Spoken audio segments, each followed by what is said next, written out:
Assalamualaikum warahmatullahi ta'ala wabarakatuh. Magandang buhay sa ating lahat.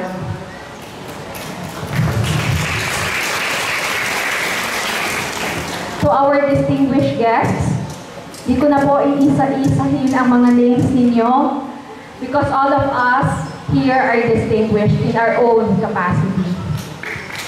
So kung baga bibirayan, na, wala tayong pagkakaiba.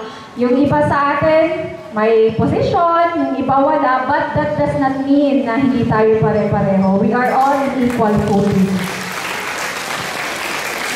That is why in all my speeches, if manonotice ng mga tao na nakakapanood sa akin, I rarely give distinctions sa mga bisita. Because to my mind and to me, pare-pareho po tayong lahat. Thank you for gracing us with your presence to our visitors and guests who came all the way from Cotabato City and from other nearby municipalities. Magtatagalog na lang ako because baka may hindi pa makaintindi ng English. So, hindi ko na pahahabain ang welcome address ko, no? Because ang saya-saya ko ngayon na makita na finally, we are in this second batch culmination of our Kulintang class here in Datupiang. Para po sa kaalaman ng lahat, itong programa na ito is a dream come true for me. Kasi dati pa po, nung high school pa ako, in fact, nung college pa ako, pangarap ko na matuto mag-play ng instruments. Yung tita ko, is of course very famous yan na Kulintang player, Kulintang ensemble player. So, from my younger years, nakikita ko ang Datupiang ang isa sa mga pinaka-talented na mga Kulintang ensemble player sa buong Pilipinas. Kaya I take pride na ang daming talents dito sa Datupiang, and I don't want to waste my time. Habang nandito pa ako sa posisyon ng pagiging MP, merong resources ang aming tanggapan. So naisip ko, this is the perfect time na maisagawa ko at maisakatuparan ko yung pangarap ko na matutong magkulintang, I myself.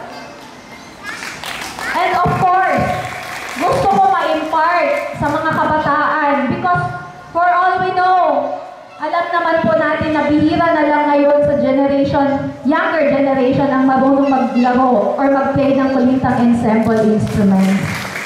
So I am very happy and honored na through our office, nagkaroon ng ganitong programa. Through the initiative of our office, in partnership with my very talented na babo, na isakatuparan ko po yung pangarap ko na maraming kabataan ang matuto mag-play ng Kulintang ensemble instruments.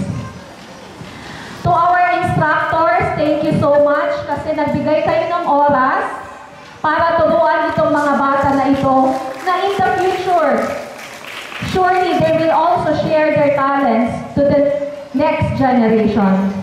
Thank you sa ating instructors kasi hindi kayo naging madamot na i-share ang talents ninyo sa ating mga kabataan.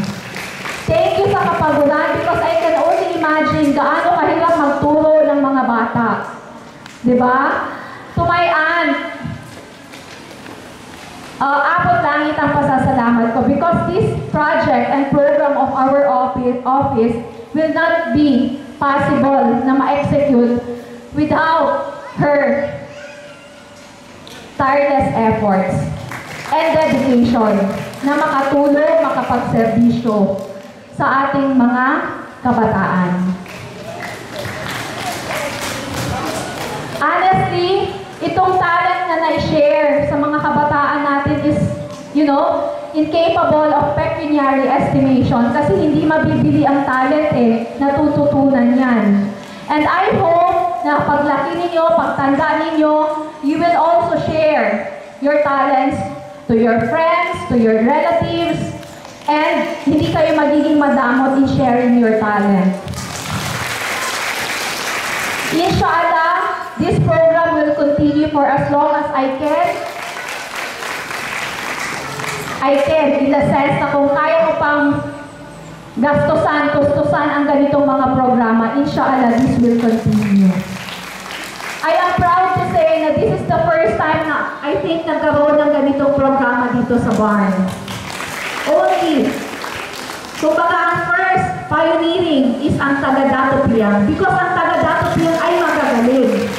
Masarap ang pagkain, maraming talents, very artistic ang tao ng Datopian. And I'm proud na I am from Datopian. So inshallah, marami pang initiative na makakatulong in the preservation of our culture, of our ganito na mga klaseng talents. Because I myself really want na matuto ng ganito. And I'm proud to say that one of our guests is a very talented kulintang ensemble player. Umaabot ng iba't ibang panig ng mundo para lang mag-play ng kulintang. Known as that Mr. Farid Ginomla, a true blood Dulawenyo. So sa mga parents, maraming salamat kasi binigyan ninyo ng time na samahan yung mga anak ninyo na matuto sa programa na ito. Maraming salamat. I have nothing but gratitude. Gratitude to our instructors, gratitude to our organizers, gratitude to our dear parents for the support na binigay ninyo sa mga anak ninyo. Gratitude to these young talents na willing matuto and madala sa paglaki nila yung ganito na talent. Thank you so much. Thank you so much. This is one of the programs ng aming tanggapan na I am so proud of. Maraming salamat po.